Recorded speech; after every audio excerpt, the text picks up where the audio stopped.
renkaasi ajoissa paikalliselta Deck Partner rengaskauppiaaltasi.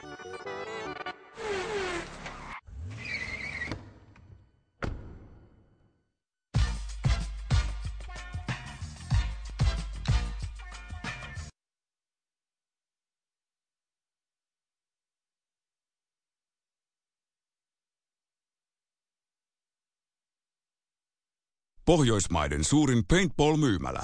Sissos.fi.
Päällimmäinen idea on tämmöisellä merkkaimella lähettää kuulia vastustajaan päin, jotta kuula sitten osuu ja rikkoutuu ja pelaaja joutuu pois pelistä.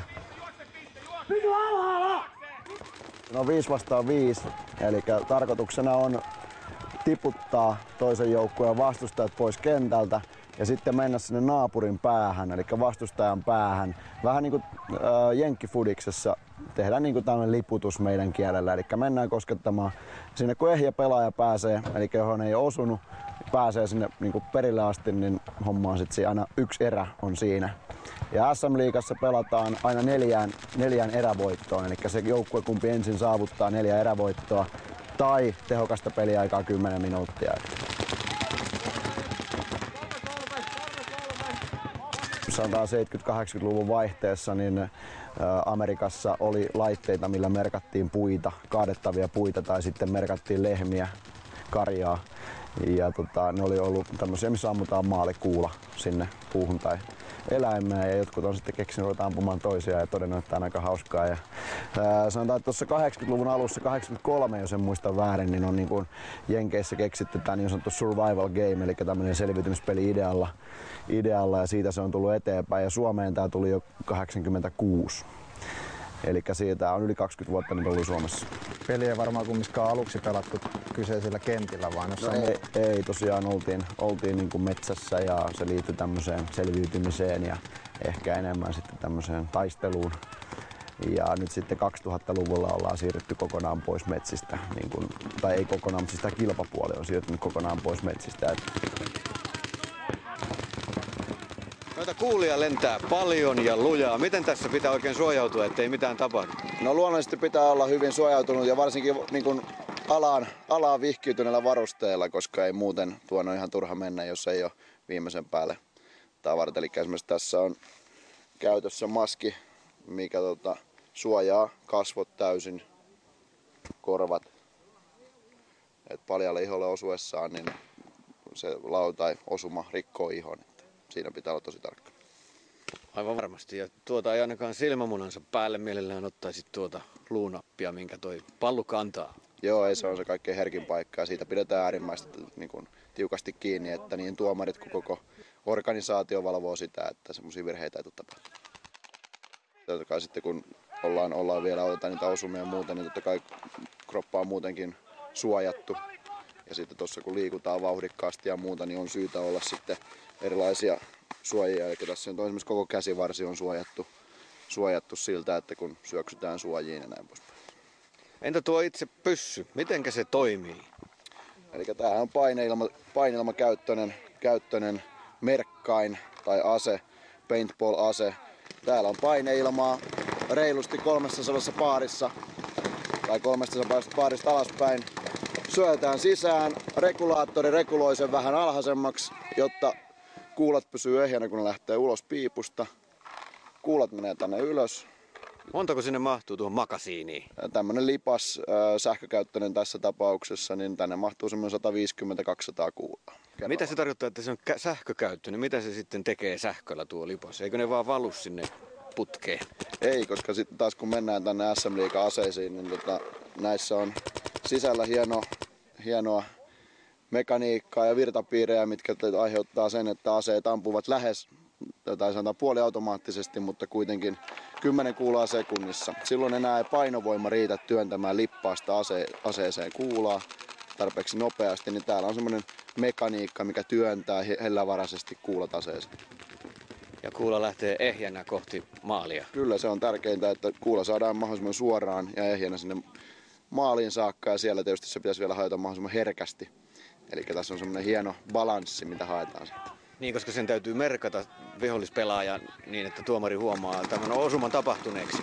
Kyllä joo, eli ainoastaan osumasta tai hajonneesta jäljestä sitten joutuu niin kuin lähtemään pois pelistä. Tarkkailen sitä, että peli kulkee sääntöjen mukaan ja eliminoin pelaajia, jos he ei itse huomaa sitä osumaa. Jos he jatkavat pelaamista osuman kanssa, mä annan siitä rangaistuksen. Ja turvallisuushan tässä on kaikkein tärkein sitten kanssa. Kuinka vaikea se on huomata se osuma semmoitteen tuomarin silmästä? No se on niin tilanteesta riippuva. Ei siinä, välillä se on helppoa ja välillä se on vaikeaa. Jos se nyt toiselle puolelle kun on itse seisoo, niin ei sitä silloin voi huomata. Minkälaisia rangaistuksia sä annat pelaajalle? No, jos pelaaja pelaa osuman kanssa, niin hänet eliminoidaan ja sitten hänen joukkueesta eliminoidaan toinen, eli niin sanottu 1-for-1 rangaistus. Huomasin, että monesti noi pelaajat ei ole samaa mieltä oikein noista tuomioista ja osumista, että miten sitä selvii sitten? No, siinä on vaan pidettävä tiukka linja, että mussutuksia ei kuunnella, ja toinen asia on sellainen, että se on vaan pakko kestää sitä mussutusta sit sieltä taustalta. Et ei niitä tuomioita muuteta kuitenkaan siinä enää. Mitä se vaatii, että tällä voi harjoitella ampumista? Voiko sitä ihan omakotitalon, rivitalon takapihalla räiskiä?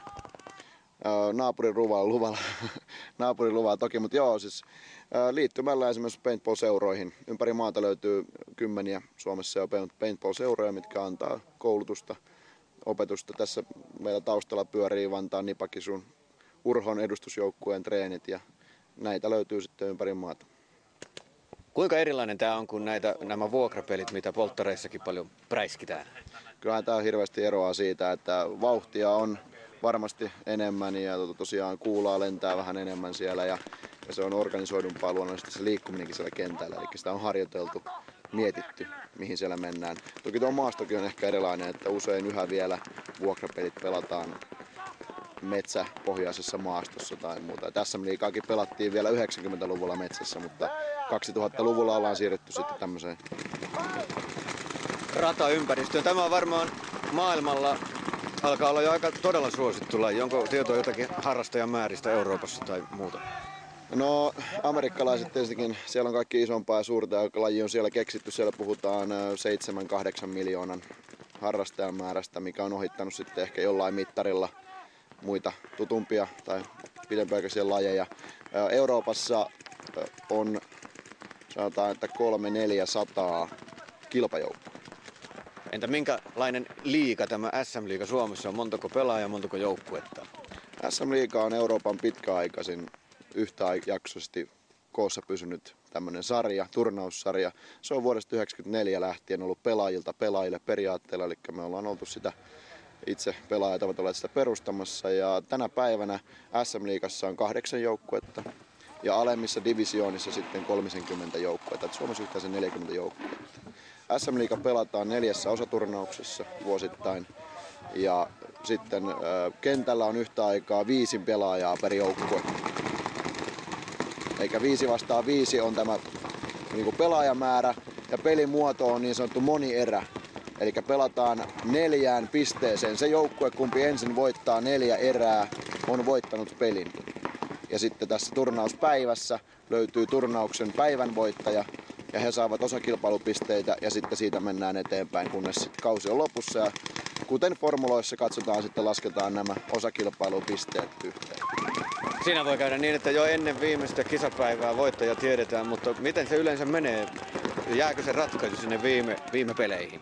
Kyllä se kuitenkin yhä on jäänyt, että teoreettisesti jo, tai sanotaan näin, että käytännössä on ehkä selvinnyt asia jo muutamana vuotena, mutta kyllä tässä nyt viime vuosina ollaan oltu aika tiukoissa, että viimeiseen asti ollaan taisteltu. Miten oma joukkue tänä vuonna, luuletko, että olette siellä kärkikahinassa? Kyllä uskon niin ja toivon toki niin. Urho on ollut tässä viimeisen 5 vuotta Suomen 3 parhaan joukossa ja vuonna 2006 voitettiin Suomen mestaruus. Sen jälkeen sitä on jahdattu ja Turun Dream Team on meidän pahin vastustajamme, joka on viimeiset 2 vuotta peräjälkeen vienyt se meidän nenämme edestä ja me olemme jääneet hopealle. Että tässä on tämmöinen Turku-Vantaa kamppailu on ollut viime vuosina.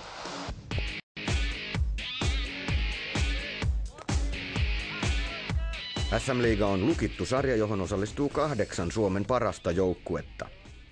Kilpailukauden aikana järjestetään 4 osakilpailua eri puolilla Suomea paikallisten toimijoiden ylläpitämillä kentillä. Jo 16 kausi alkoi toukokuussa Ikaalisten osakilpailulla. Ensimmäisen osakilpailun jälkeen kärjessä oli sama kolmikko kuin edellisvuoden lopputuloksissa. Urho Musta otti ensimmäisen osakilpailuvoiton. Vuoden 2008 mestari Dream Team jäi toiseksi. Toinen osakilpailu kamppailtiin kesäkuussa Kirkkonummen Pro Parkin kentällä. Urho Mustalla kulki edelleen hyvin ja joukkue vei jo toisen osakilpailuvoiton. Kärkikolmikkoon nousi Tampereen NVP ja Trivoga putosi 4. Kamppailu kärkipaikoista oli varsin tiukkaa. Pelit olivat ensimmäiseen osakilpailuun verrattuna huomattavasti tiukempia, kun joukkueet olivat saaneet itsensä toimintakuntoon hiljaisen ja vähemmän pelaamista sisältävän talvikauden jälkeen. Esimerkiksi oululainen Ruma Gu esitti Kirkkonummella huomattavan pirteää peliä ja nousi kärkikamppailujen tuntumaan 5. Kirkkonummen jälkeen kauden puolivälissä Urho Musta riemuitsi 3 pisteen sarjajohdostaan. Seuraavat 3 joukkuetta kamppailivat 1 pisteen eroilla seuraavista sijoista.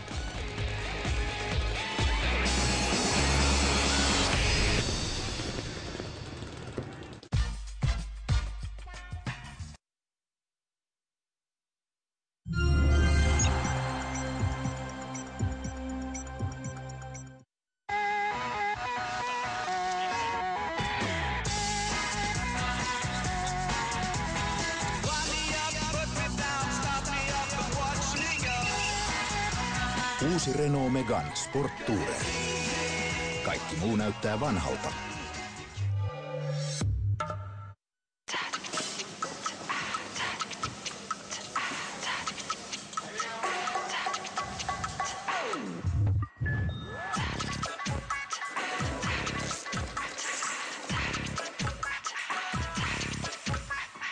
Pastella. Täydellinen pasta-ateria muutamassa minuutissa.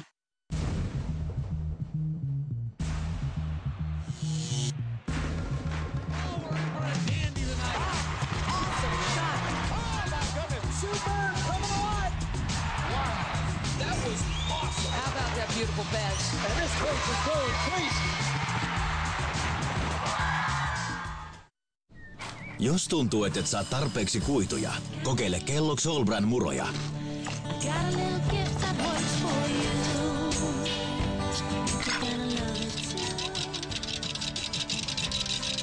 Rapeat ja hyvänmakuiset täysjyvähiutaleet auttavat vatsaa toimimaan hyvin. Itse asiassa 8 kuluttajaa 10 on sitä mieltä, että Kellogg's All Brandilla vatsa toimii paremmin. Silloin kun tarvitset sitä eniten. Raikas ja huomaamaton Nicotinell Mint imeskelytabletti. 2 vahvuutta. Avuksi tupakoinnin lopettamiseen. Iron Gym nyt Suomessa. Ei vaadi asennusta. Sopii oveen kuin oveen. Helppokäyttöinen ja tehokas ylävartalon treenaustanko. irongym.fi.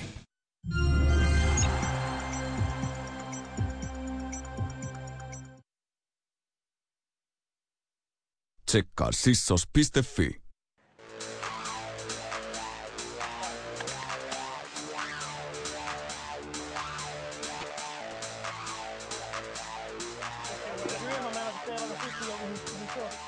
Turun kierros pelattiin Dream Team -joukkueen kentällä Piikkiössä. Säännöt ja kenttäsuunnittelu mukailevat Euroopan Millennium-pääsarjaa, jossa kilpailee yli 100 joukkuetta. Osa joukkueista on Euroopan ulkopuolelta. Kenttä on aina vakiokokoinen, eli 35 metriä leveä, 45 metriä pitkä about, ja se niin kuin muuttaa luonnetta, eli tämä on peilikuvata kenttää. Me puhutaan 50, eli 50 jaardin kohdassa. Puhutaan 50, se ei ole nyt jaadeissa ole se pituus oikein, mutta se kenttä on aina niin kuin omasta päädystä puoleen väliin samanlainen, ja sen jälkeen se on peilikuva sinne toiseen päätyyn. Eli kummallakaan joukkueella ei ole minkäännäköistä etua siinä kentässä. Se on identtinen molemmilta puoliltaan. Ja se muutetaan aika niin kuin, että sanotaan, että joku kenttä on aggressiivinen, joku kenttä on passiivinen, riippuu siitä, kuinka nopeasti sitä pystyy pelaamaan. Eli hyvin usein tämmöinen turnauskenttä niin on profiloitunut siten, että meillä on telttalaita, eli purjelaita, riippuen kumpaa termiä haluaa käyttää, eli teltta purjet on noita samoja asioita. Tämä on telttalaita, ja tuolla vasemmalla näkyy, niin siellä on snake, eli niin sanottu matalat suojat. Ja siellä on yleensä toi uusi puulinja, mikä tuli tänä vuonna, toi pienet, nämä tapit, joo. Ja ne tapit on taas sitä varten, että ne mahdollistaisi tonne snake, tonne matalaan suojaan nopean pelaamisen, mikä myös nopeuttaa sitä kenttää ja tekee lajista yleisöystävällisemmän. Tässä varsinkin tässä tilanteessa on tyypillinen kampaikki, eli vastustaja on tuolla toisessa päässä snake ja sä oot itse tässä pääty snakeen. Ja snake on tosiaan matala suoja, eli sieltä pelataan ulos useimmiten polvilta, makuulta ja kuunnellaan valmentaja, mikä on sun takana, verkon takana. Ja valmentaja yleensä kertoo, sitten näet täältä mitä sä oot matalalla, sä kuuntelet, joka puolella tapahtuu ja sitten valmentaja sanoo sulle esimerkiksi oikea takatemppeli nyt, jolloin sä tiedät, että oikea takatemppeli on tullut ulos suojasta, nyt pitää toimia. Jolloin sä nouset ylös, välittömästi ammut sinne oikean pikkutemppeliin ja heti alas, koska se ampuu sua välittömästi takaisin. Tää pitää olla hyvät refleksit, pitää olla nopea, pitää tarkalleen tietää tämän eri paikat ja mitä sä teet missä kohtaa. Jos sä alat niin kuikuilemaan ja kattelemaan täältä, niin välittömästi tulee oman naamariin. Elikkä se on niinku sellaista, että sä tuut tänne, sä slaidaat sisään, sä äkkiä vähän keräät itseäsi, katsot, että sun ei osunut ja sen jälkeen oot heti valmiina tulemaan ylös.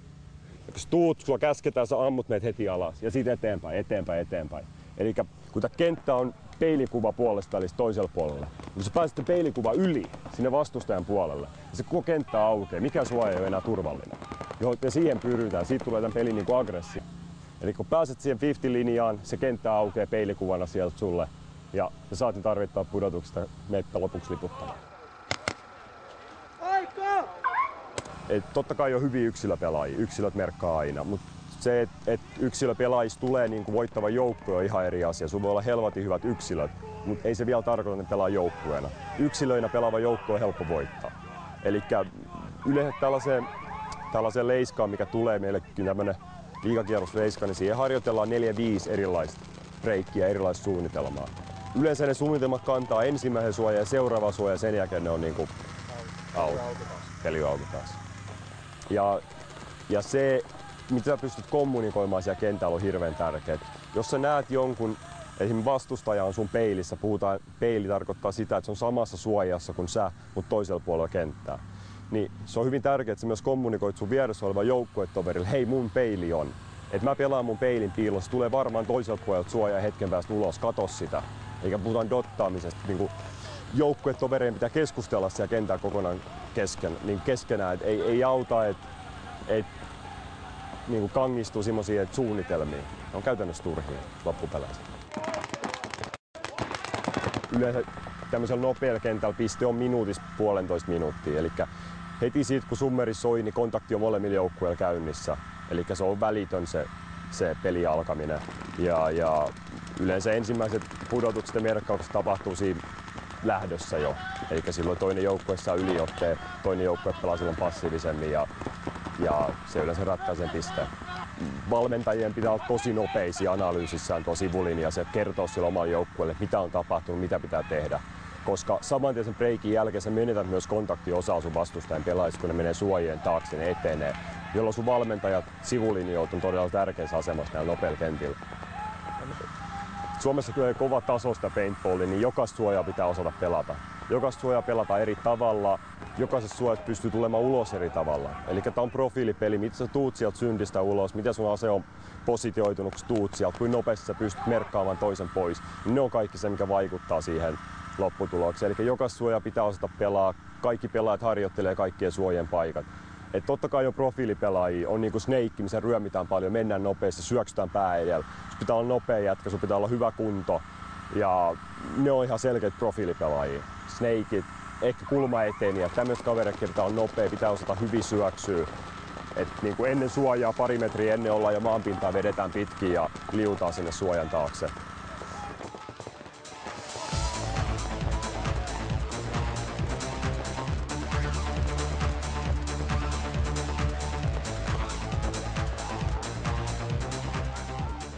Sarjaa puolivälissä johtanut Urho Musta sai Turussa kokea karvaasti muiden kärkijoukkueiden voiton tahdon.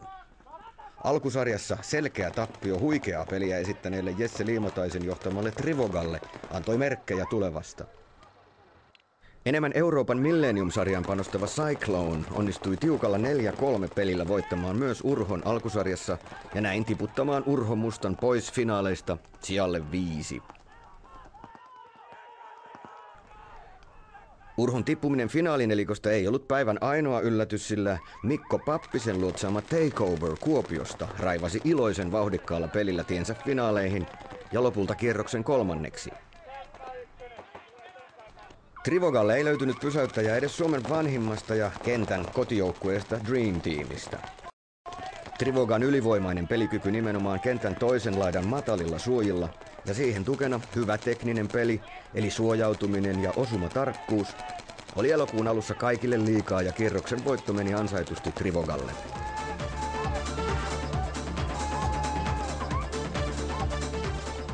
Turun osakilpailussa sijoitukset vaihtelivat rajusti.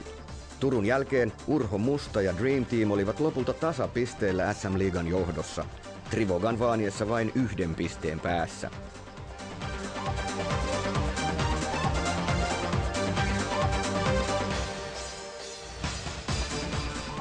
Kaikki joukkueet valmistautuivat parhaansa mukaan Oulun matkaan vain muutaman viikon erottaessa 2 viimeistä osakilpailua toisistaan. Kausi on mennyt tähän ihan ok, että me ollaan jaettu ykkös siellä, että tämä turnaus ratkaisee nyt kaiken ja toivottavasti mestaruus tulee kotiin, jos 3. putkeen. Sulla on myös tänään ollut toinenkin mahdollinen tapa viettää tää päivä. Joo, mä pelaan ammatikseni pokeria. Tänään olisi ollut Suomen mestaruuskisat Texas Hold'emissa, mikä on niin suosituin pokerilaji.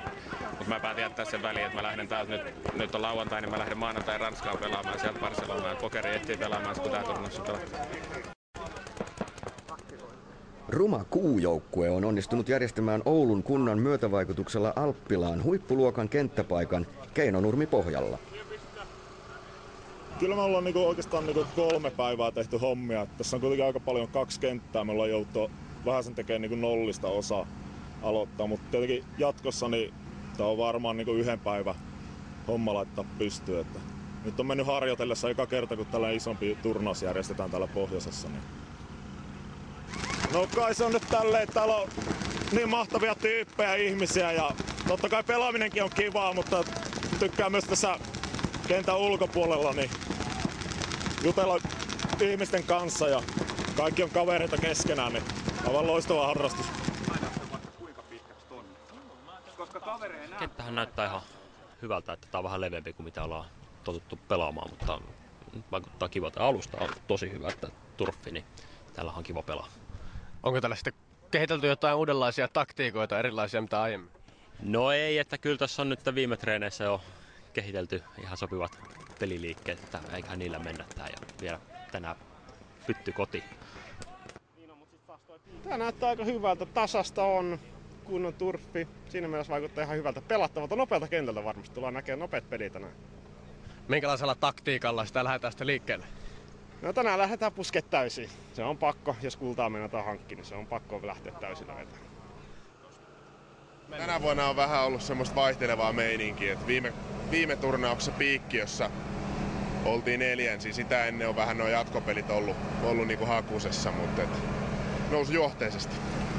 No minkälaisella eväillä tänään sitten saadaan tämä suunta kääntymään? Tänään jatketaan siitä, mihin viimeksi jäätiin ja vedetään täysiä joka hemmetin piste.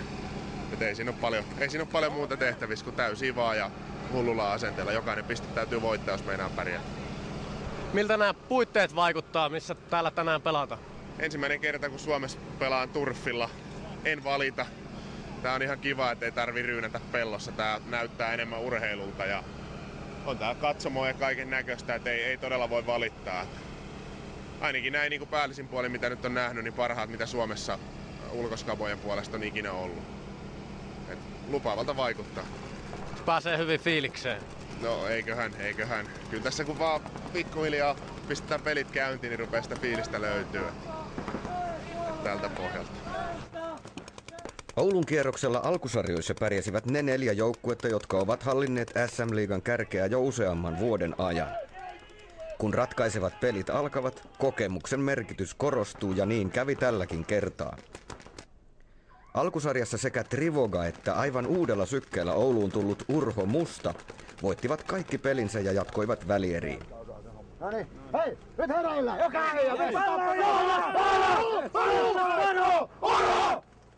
Kauden 2009 mestaruuskamppi huipentui Oulun välierissä. Alkusarjan jälkeen tasapisteissä olevat Turun Dream Team ja Vantaan Urho Musta kohtasivat. Koska joukkueet olivat liigan johdossa tasapistein, panoksena oli Suomen mestaruus. Steikki ykkönen! Huppu Steikka! Huppu Steikki kolme!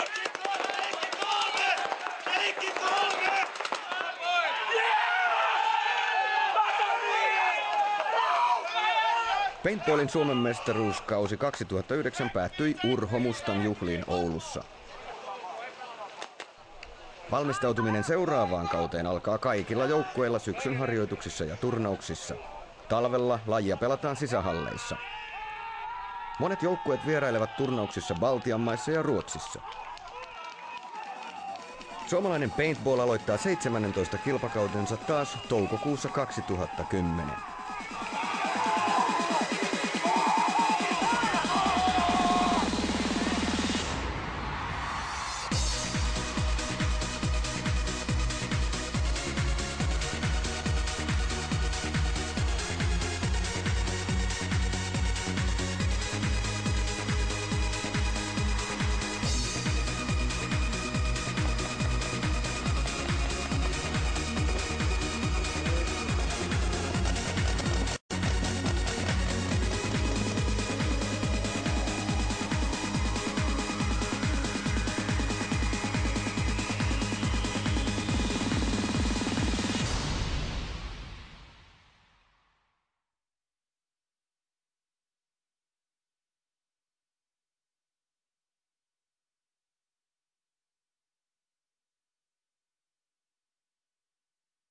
Sissos, voittajan valinta. Sissos.fi.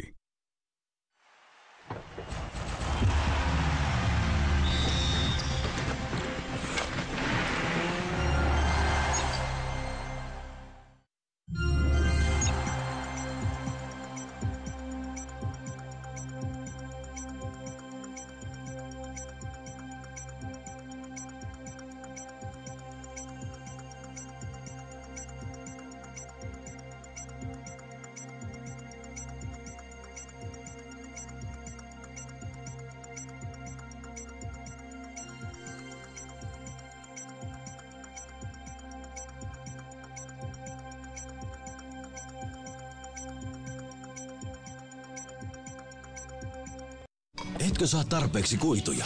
Kokeile Kellogg's All Brania. Rapeat ja hyvänmakuiset täysjyvähiutaleet auttavat vatsaa toimimaan paremmin. Ja 8 kuluttajaa 10 on sitä mieltä, että Kellogg's All Branilla vatsa toimii paremmin. Musta pörssi täyttää 30 vuotta. Sen kunniaksi pörssissä on tarjouksia, joita ei kannata ohittaa. Kuten tämä Ahma-pesukone nyt uskomattomaan synttärihintaan 199. Ja tämä monipuolinen upopesukarhu vain 499. 30-set mustassa pörssissä. Seuraa Aki Ajon suomalaistallin matkaa MM-sarjan piikkiluokassa. Sarjan hallitseva maailmanmestari Mike Meglio haastaa nyt kärkinimet 250 kuutioisissa. Katso 100 piikkien ja kaksipuolikkaiden maailmanmestaruustaistoa suorana urheilukanavalta. Uutuutena kaikkien luokkien aikaiot livenä lauantaisin. Metsäopetus.fi. Iceman Reindeer Jerky Snacks.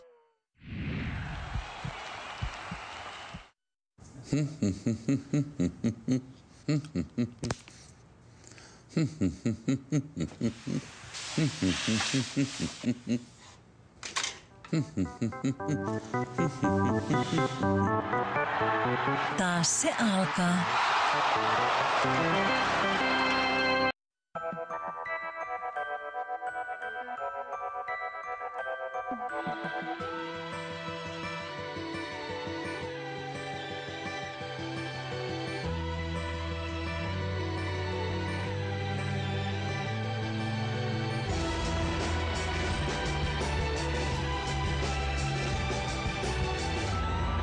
Blue Motion-teknologia. Nyt myös Passat-mallistossa. Numero sen kertoo. Mobil 1.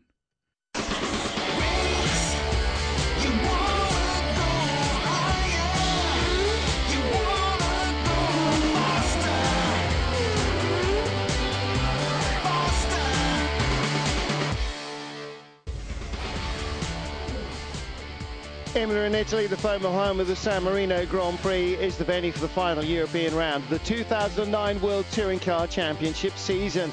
Last year, this historic venue saw some very close racing, with Yvan Muller and James Thompson both claiming wins. And it was a key in building Yvan Muller's championship challenge. Well, our host this weekend, one of the biggest names in motorsports, a man who inspires millions and is still as passionate about his job as ever he was. Ciao, il mio nome è Zanardi, Alex Zanardi. He needs no introduction. Alex Zanardi, now 42 years of age, made his World Touring Car debut in Brno in 2005. His favourite track, Brno. This weekend we're in Imola. If you want, you can stay with me and my team across the weekend. Just don't drop out the slipstream.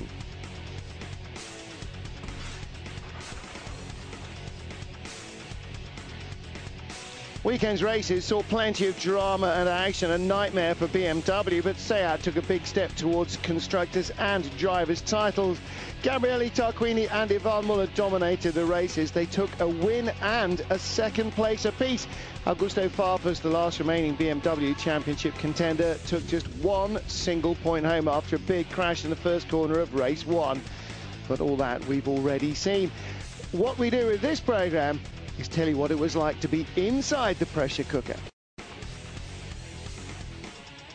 But first, how good is Alex's predictive skill? I ask you now to tell me who you think will take the pole position, the race 1 win and the race 2 win. And at the end of the weekend, we see if you were right or wrong.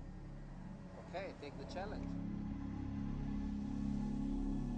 So this is where we challenge every driver at the weekend who we're following to try and guess exactly what format the weekend is going to take. With only one former World Touring Car race weekend here last year, form may not be so easy to come by.